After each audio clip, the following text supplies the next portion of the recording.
Hello, in this video I'm going to talk about image stitching or image montage. What is that? Well, that is when you are obviously stitching images together, most likely because you want to have an overview image that does not fit into your microscope with the lowest magnification. But it can also be because you want to create a very high resolution image of a small piece of your sample using high magnification and stitch a few images together to achieve a larger image. Let me show you. So when do you want to use this? Well, I do have a few examples. This first one is a screw, and is obviously a lot bigger than fits into to one frame in the microscope. So it consists of maybe 20 images taken on 5 times magnification. And the final result, you can see the whole width of the screw. So this is one example. I do have a turbine blade. This is quite nice. This probably consists of at least 50 images, maybe more. And you can see the whole profile, and it could be for illustrative purposes or to measure. I have one example of a complete plate, a very high resolution image with all the grains. And finally I have one example where I actually not using the lowest magnification, but I'm using 50 times magnification, and I've created a multi-image or high-resolution image out of this on a ceramic layer. So 4 typical examples.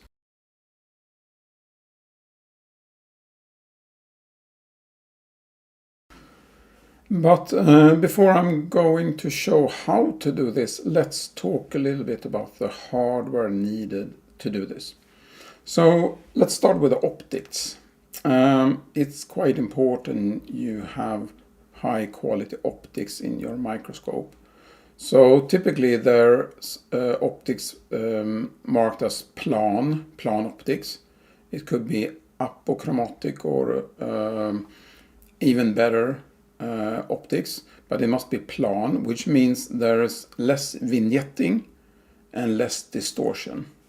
So vignetting is when the image is brighter in the center compared to the edges. And normally you can't see that when you look at one image, but when you stitch them together, this effect will be quite obvious with a repeating pattern of brighter spots. It doesn't look that nice.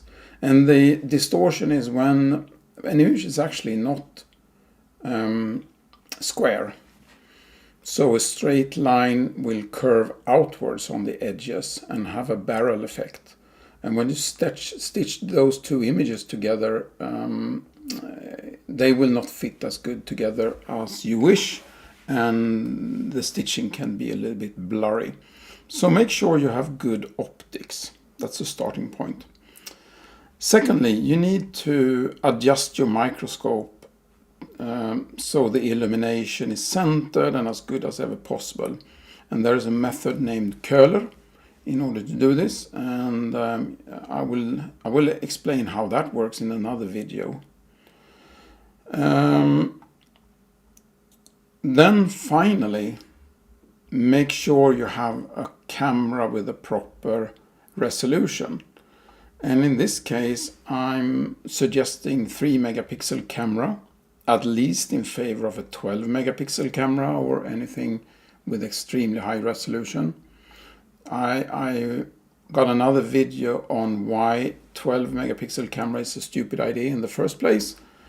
But imagine stitching so many images together, it actually makes very little sense to have too high resolution.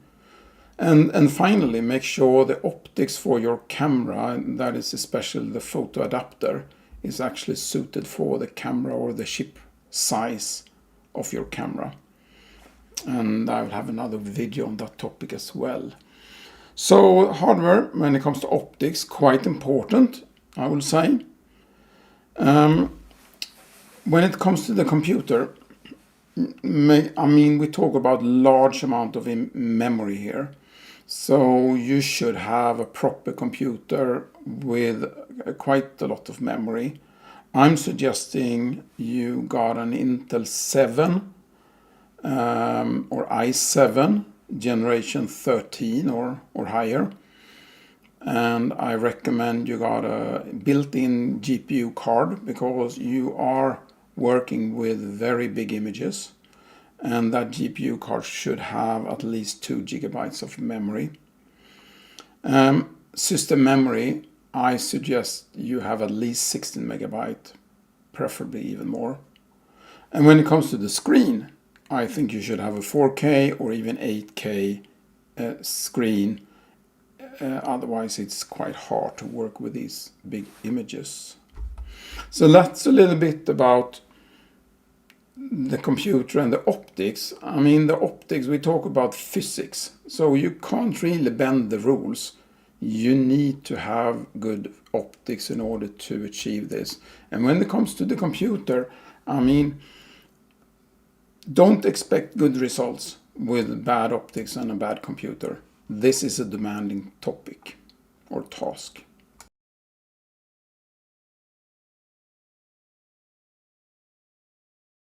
So we are almost ready to stitch some images. In this example, I will stitch a sample with a very big radius, but I want to stitch some image together to measure over the whole sample rather than a very small portion of it. So let's try to stitch a few images together. But before you do that, make sure your specimen is flat. And also make sure you disable the auto feature of the cameras because you don't want different exposure times on different places. And finally, I think we're ready to go. Click the montage button. We'll bring up this window. And let's find the edge of this sample. It's here. Yeah, we need to focus a bit. So it's not 100% flat. So let's just drag it into this montage window. And then we switch a bit, or move a bit, and drag in the next one. And continue this way. We can also use this plus sign at the top here instead of drag and drop. So you see I do some. And finally, it's a third method, and that is to use the timer. Just enable the timer, and it takes an image every second.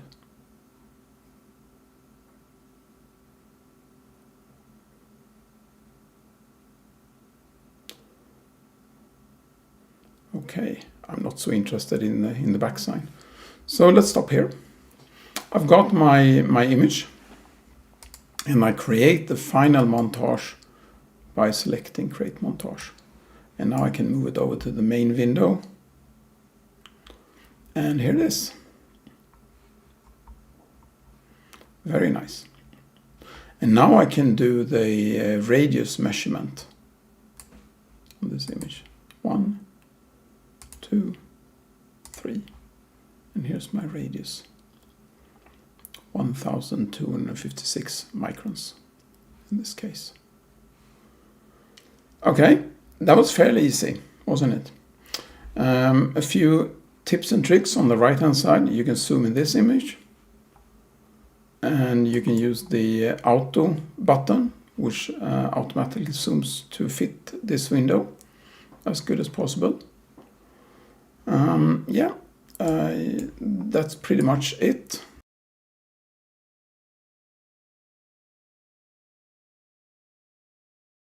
Well, how does this technology work?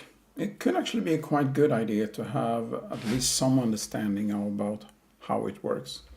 So let's start about key points. What is that? When I move my image into the montage window, the first thing the software does is to try to locate key points. If I go to Settings, Advanced, and Show Key Points, I can see them. So every yellow spot indicates a key point. And a key point, think of a key point as a point with a position in the image with some specific feature. It could be a scratch, it could be, whatever. But mostly you see there some kind of relationship between some kind of scratch or some feature and the point. But they're fairly random. You can also see they're mostly in the brighter areas of the specimen. So a bright background with a black feature is in general good. So first step is to detect key points.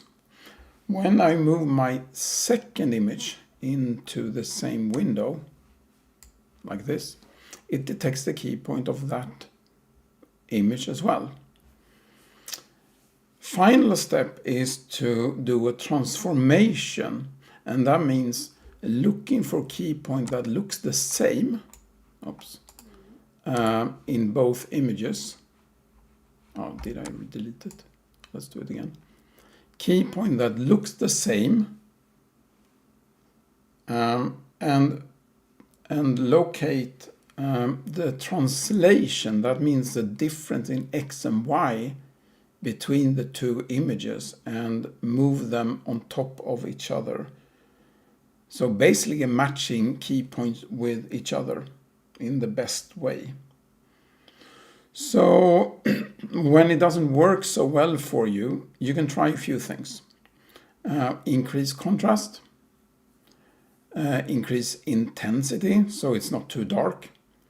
Make sure your sample is not too flat or too bright or too smooth. That it needs to be things to detect. And the finer the sample, the more perfect the sample, the bigger overlap you probably need. And there's a final thing you can do, is to increase the number of key points detected, and the default value is 1000. If you increase it to 2000, it will take slightly longer time to do the matching, but it will be more successful. So that is key points. And if it doesn't work, you probably have too small overlap, or the sample is quite simply too smooth. Let's demonstrate how to work if the overlap is too small. Let's try this. Yeah, well, maybe it was even outside. I think we have this edge here. So in this case, the system was not able to fit those two images together, but you can do it manually.